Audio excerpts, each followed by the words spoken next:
Welcome back to my channel Aparna simple life. আজ বন্ধুরা আমি তোমাদের সাথে যে রেসিপিটা শেয়ার করব সেটা হলো গুলাব জামুনের রেসিপি। এটা তোমরা বাড়িতে ট্রাই করো। দেখো তাহলে আমি রেসিপিটা কিভাবে বানাচ্ছি।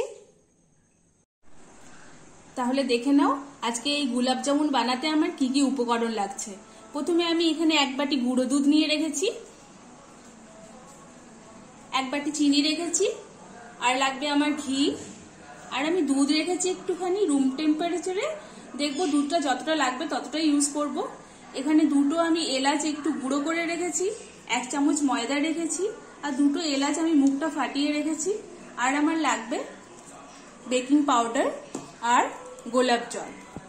চলো বন্ধুরা দেখে নিই তাহলে কিভাবে এই রেসিপিটা করছি। এবার আমি একটা প্যান বসিয়ে নিলাম বন্ধুরা। এখানে আমি চিনিটা দিয়ে দিলাম, আর চিনি যে বাটিটায় করে দিলাম সেই বাটিটারই 2 বাটি আমি এখানে জল অ্যাড করে দেবো।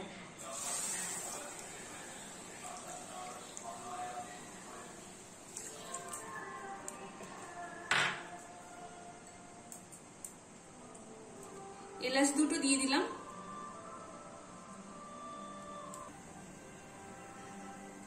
এবারে আমি চিনিটা যতক্ষণ না জলে ভালো করে মিক্স হয়ে যাচ্ছে ততক্ষণ ওয়েট করব। আর এই চিনি সিরাপটা বানানোর জন্য আমি কোনো একতার বা দুতার ব্যবহার করব না।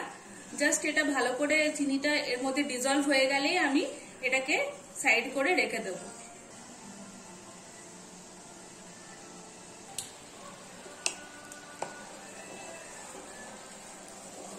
এবার এটা আমার হয়ে গেছে বন্ধুরা। আমি এর মধ্যে একটুখানি গোলাপ জল অ্যাড করে দেব, কারণ এটা যেহেতু গোলাপ জামুন তাই আমি একটু গোলাপ জল অ্যাড করে দেব।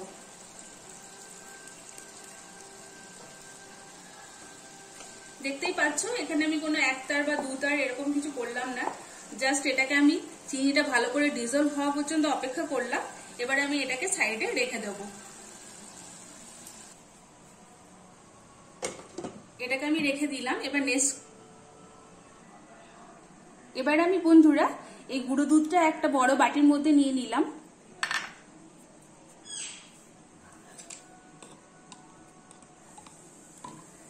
এখানে ঘি দিয়ে দিলাম।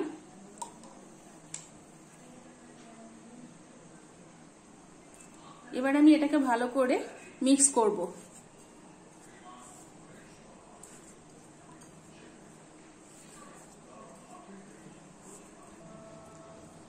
এটা খুব ভালো করে মিক্স হয়ে গেছে। এবার আমি এর মধ্যে একটুখানি বেকিং পাউডার অ্যাড করে দিলাম।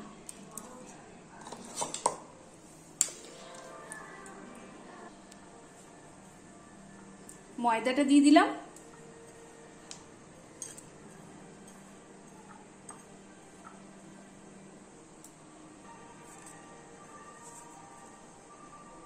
এলাচের গুঁড়োটাও দিয়ে দিলাম।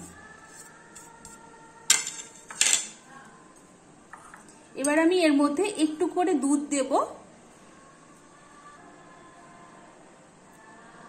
আমি দুধটা একদম একটু করে দেব, একবারে সব দুধটা দেব না।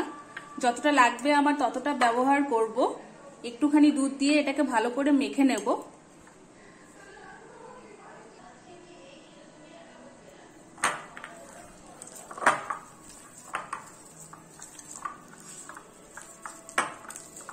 এটা একটু এই টাইপের হবে বন্ধুরা, ভয় পাওয়ার কিছু নেই। এটাকে আমি 10 মিনিট ধরে এবার রেখে দেব। তারপরে আমি গোলাপ জামুনের শেপ দিয়ে দেব। এখানেও একটু গোলাপ জল দিয়ে দিলাম।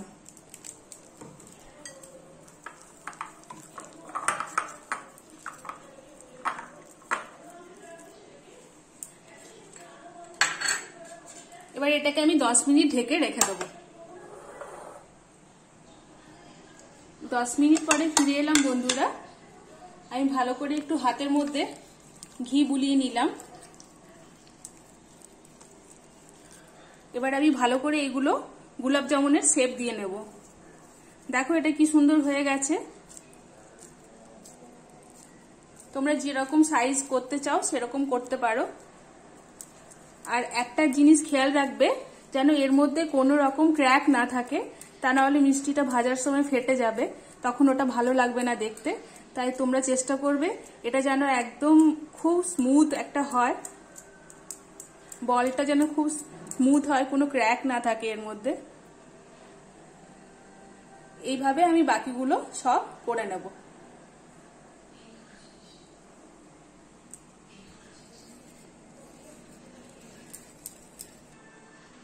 এই দেখো আমার এখানে 1 বাটি গুঁড়ো দুধে 9টা গোলাপ জামুন হবে।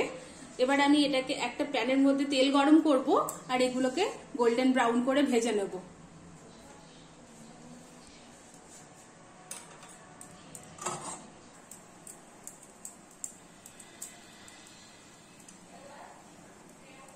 তেলটা খুব বেশি গরম করব না, আমি হালকা গরম করে মিষ্টিগুলোকে দিয়ে দেবো এর মধ্যে।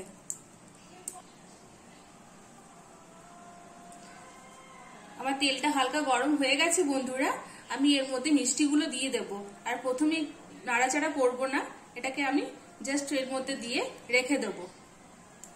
আর তোমরা চেষ্টা করবে এখানে একটা ননস্টিকের প্যান নিয়ে এগুলো ভাজার, তাহলে তলায় লেগে যাবে না।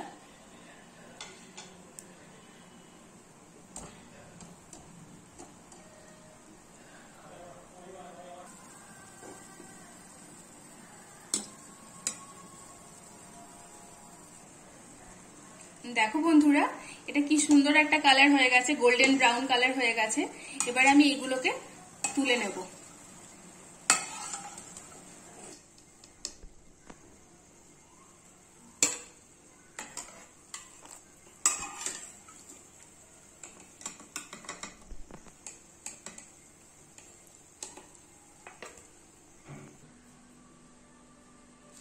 এটাকে 2 মিনিট একটু ঠান্ডা করে আমি যে চিনির সিরাটা বানিয়ে রেখেছিলাম সেটার মধ্যে দিয়ে দেব।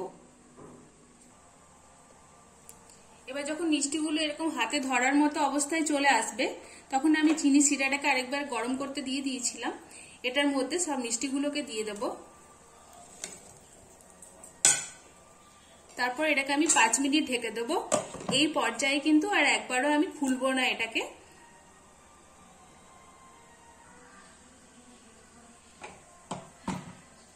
এখানে মিষ্টিগুলো আমার ফুলে উঠেছে, কিন্তু এখন আমি এই পর্যায়ে কোনো মতে ঢাকাটা খুলবো না।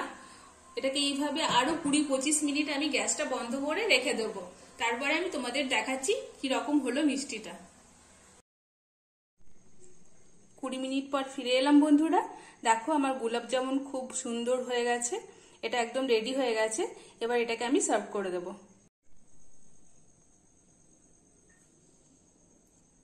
আমি তোমাদেরকে একটা কেটে দেখাচ্ছি এটা কেমন হয়েছে।